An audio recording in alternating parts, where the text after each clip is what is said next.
We, of course, are coming to you from the National Results Operations Center here in Midrand, where, again, I think it's quite safe to say there's still relative calm, perhaps the calm before the storm that's likely to take over from tomorrow.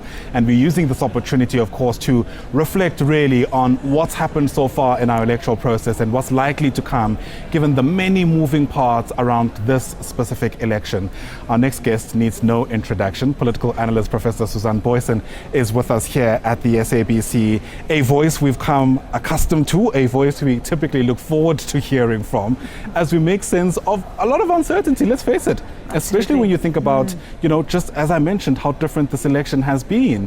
And if there's any organization that I have no doubt is waiting with bated breath to see how everything will unfold, is of course the governing party. This liberation movement that's been in charge, quite frankly, until this point. And initially, there were all manner of predictions about the ANC dropping significantly below the 50% mark.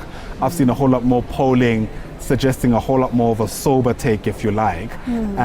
But nonetheless, everybody is singing in unison about the ANC facing yet another electoral decline. And I wonder, in your mind, what you reckon is taking place at Luthuli House as they face this prospect? Wouldn't we all like to know exactly what is happening at Luthuli House? But judging from circumstances and from little bits of interview information here and there is almost as much uncertainty in Luthuli House as there is beyond the walls of Luthuli House. We've all seen, as you mentioned, the polling coming and going, and somehow consistently showing below 50% for the ANC. So it's possible. Things can still change. It's possible voters could still rally back and say this party needs some rescuing from falling below 50%. Let's go all go out and fight those fires. We do not know whether that will actually happen. Possibility? Not sure it will happen. Yeah. And that is definitely the case within the ANC as well. They have been taking polling from various companies very seriously, especially the ones that work on big opinion polls, and those also get them below 50%. So this is a governing party and a liberation movement governing party, which makes it so much more significant in the overall historical scheme of things. That has to come with terms of not being totally in charge come the next election. Yeah. Government will be a different kettle of fish. There will have to be cooperation.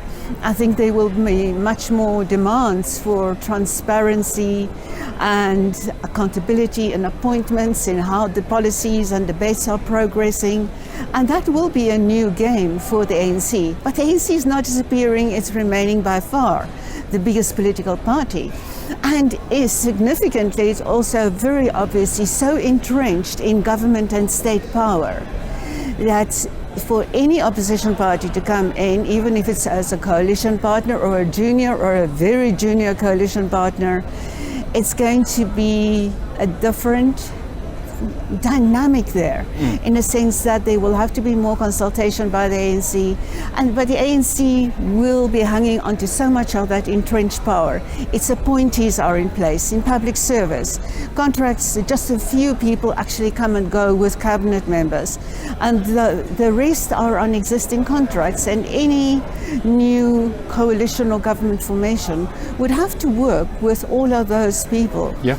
And in fact, I think that's where a lot of the trepidation comes from for people who are resistant to that kind of change. The far-reaching impact it's likely to have not only in public, not only in politics, but also in the public service, right? Which is essentially where things kind of matter for a lot of people. Exactly. And where a lot of the opposition parties are pinpointing, and often accurately, that is where many of the roots of the problems are. Inefficient civil service, people who rest on their laurels, people who just rely on consultants to do their work for them. And all of that culture of the public sector, of public service, will be could be at stake, could be questioned much more systematically than what we have seen so far. Sure.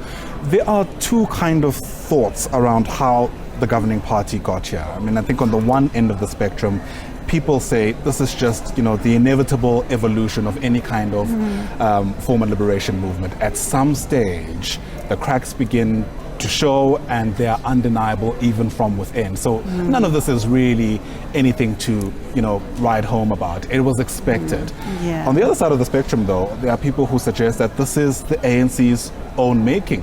They could have avoided the rapid decline, perhaps I should say, and that's how they got here. I wonder where you stand on that spectrum. Yes, it goes a bit both ways, I think. I think the ANC could have done much more to prevent this particular moment, because they have learned very well from lessons of sister liberation movement organizations, especially in the rest of Southern Africa, Zimbabwe, Mozambique, Namibia, Right. Learning in different ways. And I think they took it for granted that once a new leadership is there, then under Cyril Ramaphosa would come in and give all the assurances that things are in place, that cleaning up, rejuvenation and renewal of the ANC is happening, that people would just buy into that. But the level of exhaustion with campaigns, policies, legislation that didn't go far enough, that promised so much on paper and in words, in narratives, yet didn't go far enough in practice.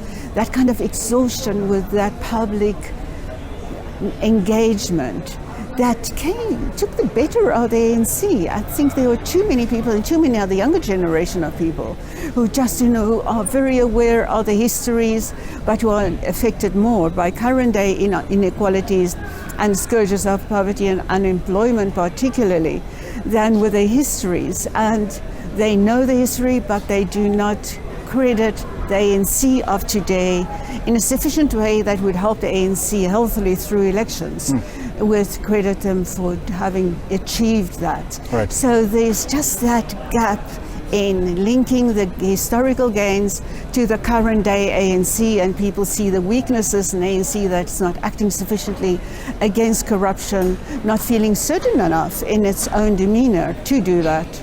Right, fascinating. I'm going to pause us there as we continue watching, of course, simultaneously the election, quite frankly, unfolding on the ground. Professor Susan Booysen, our political analyst, live to us here from the National Results Operations Center in Midrand.